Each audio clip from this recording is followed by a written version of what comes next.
Ça fait 2 semaines que j'utilise le Realme 12 Pro 5G en smartphone personnel, et finalement j'ai fini par me dire est-ce qu'on a besoin de payer forcément plus cher pour un smartphone? Salut, j'espère que tu vas bien. Aujourd'hui je te parle de ça et de ça, même si en fait c'est la même chose. Le Realme 12 Pro 5G. Un smartphone milieu de gamme lancé à 399 € tarif plein. Je vous mettrai les prix au moment où je monterai la vidéo, peut-être que ça aura changé. Ce Realme 12 Pro, ça fait donc 2 semaines qu'il m'accompagne et que c'est mon smartphone principal. Et je vous propose qu'on passe en revue tous les points de ce smartphone, que ce soit le design, l'expérience multimédia, la puissance, la photo, la vidéo, l'autonomie et la recharge. Vous allez tout savoir et on va voir en quoi ce smartphone, il a de quoi concurrencer les plus grands. Commençons rapidement par un petit tour de la boîte et de l'expérience unboxing. Lorsque vous ouvrirez la boîte, vous tomberez premièrement sur une petite cartonnette contenant de la paperasse, une coque de protection silicone fournie, coque en silicone souple, qui englobe donc le module photo, qui protège plutôt bien les 4 côtés, c'est plutôt bienvenu de la part de Realme. Vous retrouvez ensuite le smartphone, juste ici, on va s'attarder dessus juste après, vous inquiétez pas. Vous retrouverez donc ensuite un fil USB-C vers USB-A de bonne section et de bonne longueur, comme habituellement chez Oppo et Realme. Et vous trouverez enfin la pièce maîtresse, le chargeur SuperVOOC, comme vous voyez ici, de 67 watts. Alors moi pour le test j'ai utilisé le chargeur 65 watts de mon Oppo Find X3 Neo, sachez que donc c'est compatible. Niveau puissance de charge c'est similaire. On a fait un petit tour rapide de l'expérience unboxing, maintenant je vous propose qu'on passe à la partie design de ce smartphone et vous allez voir que il va en faire tourner des têtes ce smartphone. Alors voilà un peu le Realme 12 Pro 5G. Donc au niveau du design, comme je vous le disais, il va faire tourner des têtes parce que il a un design qui est clairement identifiable. Quand vous le voyez, vous savez que vous avez affaire à un smartphone de la série Realme 12. On le reconnaît avec son dos en cuir vegan à l'arrière, qui est disponible soit en bleu soit en beige, ainsi que son gros module photo avec des reflets plutôt jolis et un encart en or. Le module photo ressort un petit peu, mais l'avantage c'est que comme c'est un gros module, si on pose le smartphone sur une surface plane, il n'est pas bancal. Et ça, c'est pas mal. Au niveau des caractéristiques donc, c'est un smartphone qui est quand même assez grand puisqu'il a un écran de 6,7 pouces. Il mesure 8,7 mm d'épaisseur et il pèse 190 grammes. Donc il est quand même agréable à prendre en main, d'autant que on a des rebords arrondis, donc c'est plutôt agréable à prendre en main. Et là-dessus, on commence donc direct avec un premier rapprochement. Il a pas grand chose à envier, un haut de gamme, les finitions sont soignées, le dos en cuir vegan est très sympa, le module photo plutôt très joli, tout est bien fini, c'est bien assemblé. Par contre, on sent que des concessions ont quand même dû être faites puisque le frame de ce téléphone est en plastique et non en aluminium, comme c'est le cas sur les téléphones plus premium.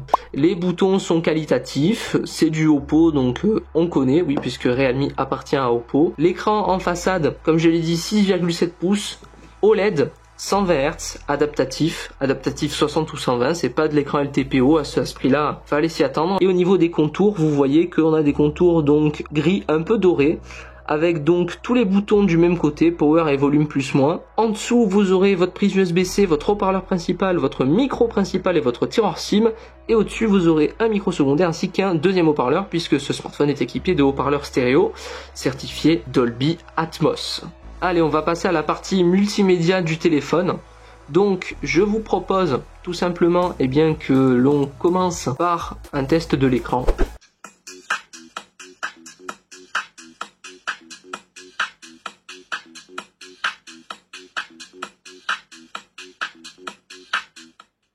Mesdames et messieurs, bonjour et bienvenue à la Foire d'Avignon édition 2024. Vous voyez qu'on a pas mal de nouveaux métiers cette année, pas mal de changements dans les placements aussi, des attractions qu'on ne fera pas mais que j'ai mis en ride, comme notamment celle-ci, et nous allons commencer donc par... Voilà, donc comme vous le voyez au niveau de l'écran, c'est tout à fait respectable pour le coup. À 399 €, on a un bel écran OLED et on est en mesure de pouvoir l'attendre. À ce prix-là, ça me semble normal. On a un écran avec des bordures symétriques, très peu de bordures d'ailleurs. Vous voyez qu'on a un tout petit menton et de toutes petites bordures en haut. Les bordures en haut et en bas sont plus épaisses que les bordures sur le côté, mais globalement, c'est quand même pas mal du tout. Il y a des smartphones qui ont plus de bordures à ce prix-là, donc franchement, de ce côté-là, c'est plutôt good job Realme. Maintenant, je vous propose un petit test de haut-parleur.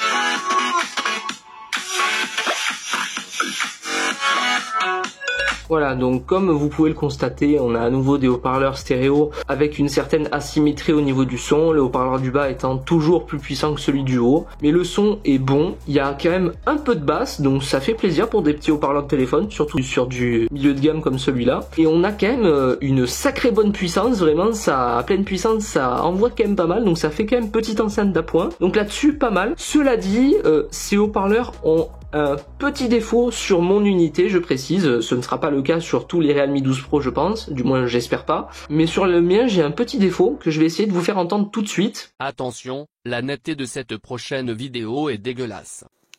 Voilà donc, vous avez entendu le défaut, enfin moi en tout cas je l'entends, peut-être que vous l'entendez pas. Sachez que ce défaut est tout petit, hein, c'est-à-dire que vous l'entendez que quand il n'y a aucun bruit autour et que vous tendez l'oreille, sinon ça ne s'entend vraiment pas du tout. Il suffit d'un peu de bruit ambiant et ça ne s'entend plus, donc bon, c'est un défaut minime qui peut-être pourra être réglé par mise à jour logicielle. Pardon. Justement on va passer à la partie logicielle. Alors on a un smartphone qui tourne sur la dernière version de l'interface du groupe BBK Electronics pour Realme, donc c'est Realme UI 5.0 basé sur un Android 14. Nous avons une mise à jour avec le correctif de sécurité de février 2024 ainsi que des corrections de bugs.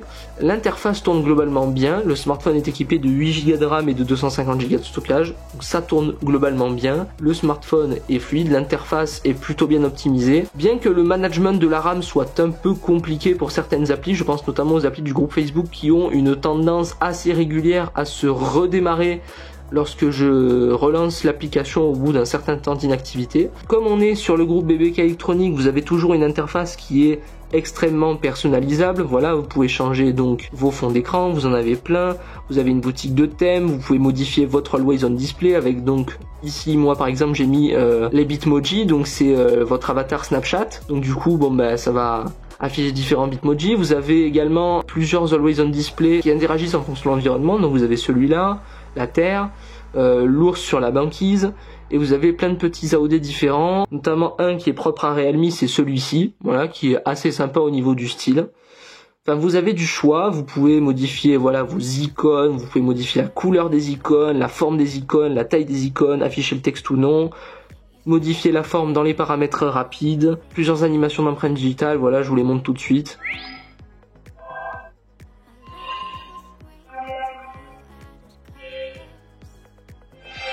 Moi perso j'avais mis celle-là, donc vraiment beaucoup de personnalisation, toujours votre éclairage des bords, enfin, vous avez pas mal d'options. Vous avez aussi quelques petites fonctionnalités boostées à l'intelligence artificielle, je vais vous le montrer tout de suite. Admettons par exemple vous allez aller dans la galerie, vous allez donc vouloir prendre votre sujet, admettons voilà qu'on prenne cette magnifique photo de moi, et bien il me suffit d'appuyer longtemps sur moi et voilà l'intelligence artificielle va me détourer et vous voyez qu'ici il y a quelque chose qui est apparu, je peux mettre la photo ici, donc voilà elle s'enregistre en fait dans le file doc. Alors le file doc qu'est-ce que c'est? Je vais vous montrer tout de suite, voilà c'est ça, donc dans votre barre latérale, file doc, et là vous avez voilà tous vos enregistrements, et donc là bon libre à vous d'aller par exemple dans l'application notes de votre téléphone. Donc moi par exemple je vais prendre Big Note, voilà, ajouter une note, on va déplier la barre, on va prendre cette photo de chat, hop, on la met, on prend ma photo, on la met aussi, sachant que ça marche en fait avec plus ou moins n'importe quelle photo que vous enregistrez d'internet et tout ça. L'intelligence artificielle est plutôt douée, donc c'est plutôt pas mal. C'est une fonctionnalité inspirée d'iOS. Personnellement, je trouve ça quand même plutôt pas mal, sachant que vous pouvez donc aussi coller du texte. Un petit outil orienté productivité qui est, je trouve, fort sympathique. Bien sûr, comme vous avez donc du BBK Electronics, vous avez ZenSpace avec un mode de concentration très utile. Vous pouvez facilement installer Oppo Relax, qui est une bonne application pour vous détendre et vous relaxer. J'en ai fait une présentation, je vous mets le lien en fiche. Au global, c'est une très bonne interface qui complémente bien ce petit Realme 12 Pro. Passons à la partie puissance. Donc là, je vais vous afficher les benchmarks que j'ai fait hier soir. Donc le téléphone tourne sur un Snapdragon 6 Gen 1, qui est un processeur milieu de gamme d'il y a un an à peu près, un an ou deux. C'est un processeur qui tourne plutôt bien et qui est plutôt véloce, malgré sa dénomination qui peut laisser penser qu'il est peu puissant. Il est en réalité assez puissant. Vous avez un score Antutu de 570 000. Et voici ensuite donc les scores 3D Mark que j'ai pu réaliser. Donc vous avez juste ici le slingshot extrême et juste là vous avez l'autre benchmark 3D Mark. Comme vous pouvez le constater, le téléphone se débrouille quand même plutôt bien malgré les apparences, malgré son Snap 6 Gen 1. Il est équipé de 8 Go de RAM et de 256 Go de stockage, et au global, eh bien on peut se dire que le smartphone est tout à fait fluide, et effectivement c'est plutôt le cas. Tout répond plutôt rapidement, le smartphone est réactif, même si, comme je l'ai dit, le management de la RAM peut être un peu difficile par moment avec certaines applications. Heureusement, vous pouvez étendre la mémoire vive via le stockage, et en rajoutant 4 Go de RAM supplémentaires via l'extension de RAM, ça devient tout de suite beaucoup plus agréable. Précision importante, je pense qu'il s'agit d'un souci avec l'app en elle-même, ce n'est pas la faute du système. Niveau autonomie, sans être un champion, ce Realme 12 Pro, il faut quand même dire qu'il se débrouille bien. Je l'ai utilisé pendant 2 semaines, comme je vous l'ai dit, et donc je suis allé en cours avec, puisque actuellement je ne suis pas en vacances. Et moi, il faut savoir qu'en cours, mon smartphone, c'est un peu mon bras droit. Je m'en sers très régulièrement pour prendre des photos du tableau, donc l'appareil photo est allumé quasiment en permanence, plusieurs heures durant la journée, donc j'ai une utilisation à la limite de la torture du téléphone. Et malgré tout, eh bien, j'ai réussi à finir la journée avec ce téléphone. Chose que je ne pouvais pas espérer faire avec mon Oppo, même neuf, mon Oppo ne me faisait pas la journée déjà, à 15h il fallait que je le recharge, et maintenant qu'il a 2 ans c'est encore pire, à 13h je suis obligé de le charger. Là celui-ci, j'ai réussi en partant à 8h à finir ma journée à 18h avec encore 34% de batterie, avec donc 4 heures d'écran allumé dont 2h30 d'appareil photo, donc plutôt pas mal du tout niveau performance. En plus, vous avez un chargeur de 67 watts, comme j'ai montré tout à l'heure, qui est inclus dans la boîte. Ça recharge donc très fort, puisqu'il passe de 0 à 100 en 40 minutes. Et en utilisation mixte, donc une utilisation plus réaliste comme là en week-end, vous tiendrez facilement la journée. La journée et demie, c'est même facilement envisageable si vous y passez un peu moins de temps. Moi notamment, par exemple, hier, je l'ai chargé à 65% et j'ai fini la journée à 22h à 15%. Donc vous voyez que même avec 50% de batterie, on est capable de faire la journée en étant assez peu gourmand. Donc, sans être un marathonien, il est quand même pas mal niveau autonomie. Allez, je vous propose, pour conclure ce test, qu'on passe à la partie photo. Et pour parler de la partie photo, donc on va prendre l'arrière du téléphone. Donc vous avez un capteur principal 50 mégapixels, c'est le Sony IMX 882, ou c'est un capteur de 1/2 pouce, qui ouvre à f1.8, qui est du coup un plutôt bon capteur milieu de gamme, qui est pas aussi bon que le Sony IMX 766, mais vous allez voir tout à l'heure quand je vais vous montrer les photos, il est capable de très bons résultats. Vous avez un capteur ultra grand angle, c'est le Sony IMX 355. C'est un capteur de 8 millions de pixels qui ouvre à f2.2, qui se débrouille plutôt bien. On retrouve des défauts inhérents à ce type de capteur, voilà, de la distorsion dans les coins, et comme la définition n'est que de 8 mégapixels, on voit quand même une certaine différence de netteté, et on voit aussi une certaine différence de colorimétrie entre les deux capteurs. Le troisième capteur et le dernier capteur, c'est un téléobjectif. Oui monsieur, un téléobjectif à 399 €, c'est pas mal du tout là pour le coup. C'est un téléobjectif de 32 mégapixels, c'est le Sony IMX 709, qui est d'ailleurs un capteur selfie qui est très utilisé chez Oppo. Donc là on le retrouve en téléobjectif, donc zoom optique x2, zoom hybride x5 et zoom numérique x20. Alors le zoom x2 est très bon, le zoom x5 est pas mal, le zoom x10 ça peut le faire, le zoom x20 je vous le dis tout de suite, à moins d'être sur trépied vous pouvez oublier. Et enfin ici on a rien du tout. Et ici vous avez votre flashlight. Donc au global le smartphone a quand même une plutôt belle polyvalence. Pour moi niveau capteur il y a ce qu'il faut, il n'y a pas de capteur macro qui selon moi ne servent à rien. Pour le coup là il y a pile ce qu'il faut, et à l'avant, petit poinçon centré qui abrite une caméra selfie Omnivision de 16 mégapixels qui se débrouille aussi plutôt bien. Petit aparté sécurité. Vous avez également un capteur d'empreinte digitale sous l'écran qui déverrouille extrêmement rapidement, voilà, à peine je pose mon doigt dessus ça déverrouille, donc c'est vraiment plutôt pas mal niveau efficacité. Le capteur frontal propose une reconnaissance faciale 2D, je ne l'ai pas testé mais je sais que c'est des reconnaissances faciales qui fonctionnent plutôt bien, pas d'inquiétude à vous faire, ça fonctionne quand même plutôt très bien. Allez, on passe au mode photo pour continuer sur la partie photo. Donc dans l'application, vous aurez donc plusieurs modes. Vous aurez un mode photo classique. Vous aurez un mode vidéo avec donc plusieurs choix de résolution. Donc vous aurez de la 720p, de la 1080p jusqu'à 60 fps et de la 4K 30 fps. En selfie, vous serez limité à du 1080p 30 malheureusement. Vous avez ensuite un mode rue dont je ne connais pas l'utilité pour le coup. Vous avez un mode nuit. Et vous avez un mode professionnel pour faire des photographies comme bon vous semble. Vous avez également un mode donc portrait classique, un mode ralenti qui vous permettra de faire des ralentis jusqu'à 240 images par seconde. Et enfin, dans plus, vous aurez quelques modes supplémentaires, le mode panorama, le mode haute résolution, donc c'est le mode 50 mégapixels, le mode film, qui est donc un mode, comme vous pouvez le constater, qui filme en 21/9. Vous aurez également donc le mode dual view, le mode timelapse, le mode pose longue avec des prises de vue artistiques, le mode scanner de texte, donc pour numériser des documents, qui est plutôt pas mal, même si moi je vous conseille plutôt l'application CamScanner pour faire ça, ça marche mieux. Le mode étoile, qui est vraiment très sympa et qui permet de faire des photos assez originales pour le coup. Vous avez le mode portrait de groupe, et ce mode-là, j'ai jamais réussi à comprendre comment ça fonctionnait. Allez, je vous propose maintenant qu'on passe au test photo et vidéo, que vous puissiez voir ce que ça donne. On se dit à tout de suite.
Allez, je vous propose de venir avec moi en extérieur, faire des petites photos avec ce smartphone pour voir de quoi il est capable. Voilà, donc regardez, on est dans le jardin, donc on va utiliser le mode étoile.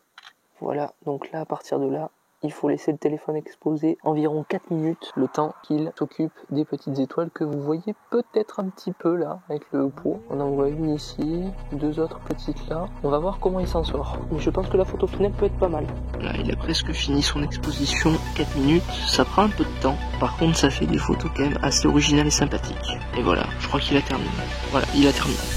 Un peu plus près des étoiles, là où les rêves n'ont pas de frontières. Pour oublier la pesanteur sur terre. Et pour finir, la partie vidéo.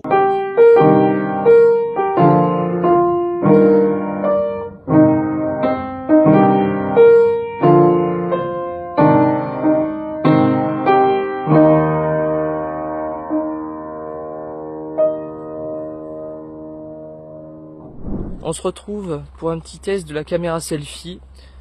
Alors c'est une caméra selfie de 16 mégapixels qui fait de belles photos. Mais en vidéo on est limité à 1080p 30. Donc on se retrouve sur le même problème qu'avec mon Oppo. Donc BBK Electronics faudra peut-être arranger ça. Je vous rappelle que le techno que j'ai testé qui valait bien moins cher faisait du 1080-60. Et était en plus un peu stabilisé. Bon celui-là a l'air plutôt stable aussi. Mais en tout cas, faudrait veiller à faire du 1080-60. Si le techno en était capable, je vois pas pourquoi celui-ci ne le serait pas. Petit test de la caméra principale en résolution 4K 30 images par seconde. On peut voir que la stabilisation n'est pas trop présente en 4K. On peut utiliser le capteur principal et le téléobjectif dans cette résolution. Voilà, vous voyez, on peut zoomer jusqu'à du 10 fois. Bon là, c'est vraiment pas très joli, en plus ça bouge de partout. C'est assez dégueulasse. Pour une meilleure stabilisation, on peut passer en 1080p 60. Là, vous voyez que je bouge le téléphone et ça bouge quasiment plus. Donc, on a récupéré quand même pas mal de stabilité. On peut toujours pas utiliser l'ultra grand angle. On peut zoomer jusqu'à 10 fois, là encore. Même si il faut aider un peu le téléphone à faire la mise au point. Et bon, ben, malgré tout, ça reste pas forcément le mieux de zoomer 10 fois avec ce téléphone en vidéo. Et donc là on se retrouve en 1080p 30 et là on peut enfin utiliser l'ultra grand angle. Donc là vous voyez je suis avec l'ultra grand angle qui est stabilisé électroniquement, ça marche plutôt bien. On zoome, on passe sur le capteur principal qui est toujours stabilisé. Et là on peut encore zoomer et là normalement si je me trompe pas on va pouvoir zoomer un peu plus. Ah ben non, autant pour moi on est toujours limité à 10 fois. Mais là il est plutôt bien stabilisé, c'est pas mal. Tractour. Hop là, 1080p 60. Voilà, regardez. On a des petits guêpes, c'est nous. Bon, elles ont pas l'air bien en forme, mais... moi, ça m'inspire pas confiance. J'aime pas trop les bestioles comme ça. Est-ce que ça pique? C'était vraiment très intéressant. Hé hé. je vais devoir tenter une acrobatie.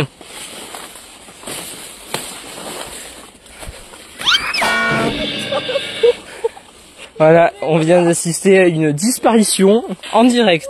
Typiquement, encore un chemin très accessible pour un institut censé être pour les bileux. Qui veut d'un bileux? Voilà, et là, basiquement... C'était une grotte qui a été fermée au public il y a quelques années de ça, en 2020. Allez, nous voici à la conclusion de ce test. Donc, le titre, pourquoi payer plus cher pour un smartphone? Eh bien, c'est vraiment la question que je me suis posée. C'est pas juste un titre de vidéo à guicheur, c'est vraiment la question que je me suis posée. Pourquoi? Eh bien, parce que quand j'ai utilisé ce Realme 12 Pro, je me suis pas senti tant bridé que ça par rapport à mon Oppo Find X3 Neo qui est pourtant nettement plus haut de gamme. Le design me plaît beaucoup. La prise en main est bonne, l'écran est somptueux, les haut-parleurs stéréo sont plutôt bons malgré le petit défaut que vous avez pu voir, même si pour le coup elle concerne je pense que mon unité. L'interface logicielle est agréable, du BBK électronique on a l'habitude, la partie autonomie recharge est plutôt convaincante. En plus Realme vous garantissent 4 ans de durée de la batterie avant qu'elle descende sous le seuil de 80%, donc 1600 cycles de charge alors qu'habituellement c'est 800. Donc pour le coup là-dessus c'est vraiment pas mal du tout côté durabilité. Au niveau des mises à jour logicielles également, eh bien sachez que ce Realme est mis à jour pendant 3 ans au niveau d'Android et 4 ans au niveau sécurité. C'est pas mal pour du milieu de gamme. Samsung fait mieux, mais c'est quand même pas ridicule du tout pour du Realme et même pour du smartphone Android de maintenant, c'est pas mal. Donc, eh bien, de ce côté-là, on peut dire que Realme fait plutôt bien son travail. Niveau puissance, le 6 Gen 1, bien que n'étant pas un monstre de puissance, ça reste quand même un processeur suffisamment véloce pour tous les jours et même pour faire un peu de gaming dans de bonnes conditions. Les jeux moyennement gourmands pourront être exécutés quasiment à pleine puissance, tandis que les jeux plus gourmands, eux, pourront être exécutés en moyen, avec quelques petites concessions, mais dans des conditions toujours relativement bonnes. Et enfin, moi, là où j'ai vraiment été bluffé, c'est la partie photo, parce que, eh bien, il s'en sort vachement bien. Hormis l'ultra grand angle et le téléobjectif qui, dans certaines conditions, sont un peu moyens, même si je pense que ça pourra être amélioré avec des mises à jour, parce que mon Oppo était aussi pas très bon au début et est devenu bien meilleur avec les dernières versions de ColorOS 13. À voir ce que lui va donner avec les mises à jour dans le futur, mais hormis un peu moins de performance en réel et un peu moins de performance en photo, j'ai vraiment eu presque l'impression d'avoir mon Oppo Find X3 Neo dans les mains et j'ai vraiment eu une très bonne expérience.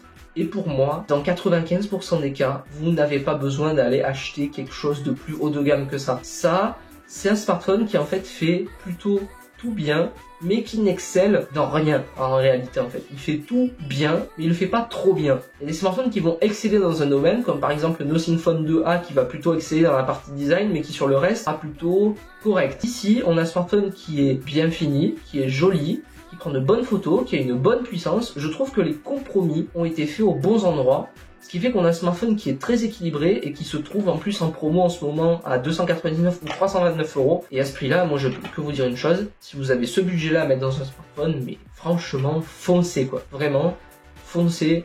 Je vous assure, vous ne serez pas déçus. C'est un smartphone très bonne qualité. Malheureusement, bon, même si j'ai hésité à garder ce smartphone en smartphone perso, je ne le garderai pas, je vais garder mon Oppo parce que malgré tout, quand je repasse dessus, je préfère quand même mon Oppo, je le trouve un peu plus petit, un peu plus fin, un petit peu plus léger, il me correspond un peu plus. Et surtout, c'est vrai que j'ai quand même bien besoin d'un petit peu plus de puissance, et la puissance apportée par le Snap 865, eh ben c'est quand même pas mal. Donc, au global, qu'est-ce qu'on peut retenir? Un smartphone qui pour 399 € est très équilibré, que vous pouvez trouver régulièrement en promo sous les 350 € et qui donc vaut vraiment le coup.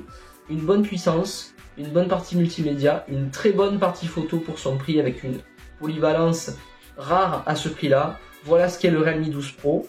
Sachez que si vous voulez un peu mieux dans la même gamme, vous avez le Realme 12 Pro Plus avec un processeur un petit peu plus véloce. On passe du 6 Gen 1 au 7S Gen 2 et on a deux capteurs qui diffèrent, c'est-à-dire le capteur principal, un capteur qui est plus gros, qui sera plus qualitatif et surtout un téléobjectif non plus standard mais périscopique avec un zoom optique x3 et un zoom numérique jusqu'à x120. Donc si vous êtes un peu plus axé photo, je vous recommande plutôt le 12 Pro Plus plutôt que celui-là. Franchement, moi je suis tout à fait convaincu par le retour de Realme en France. Et je dis pas ça parce que j'adore Oppo, hein, mais quand les choses sont bien faites, faut le dire. C'est tout pour cette vidéo, j'espère qu'elle vous a plu. Si c'est le cas, n'hésitez pas à mettre un petit like, à commenter, à vous abonner. Et on se retrouve très bientôt pour de prochaines vidéos. Des tests de smartphone, des tests de produits. On verra bien ce que l'avenir nous. Allez, ciao.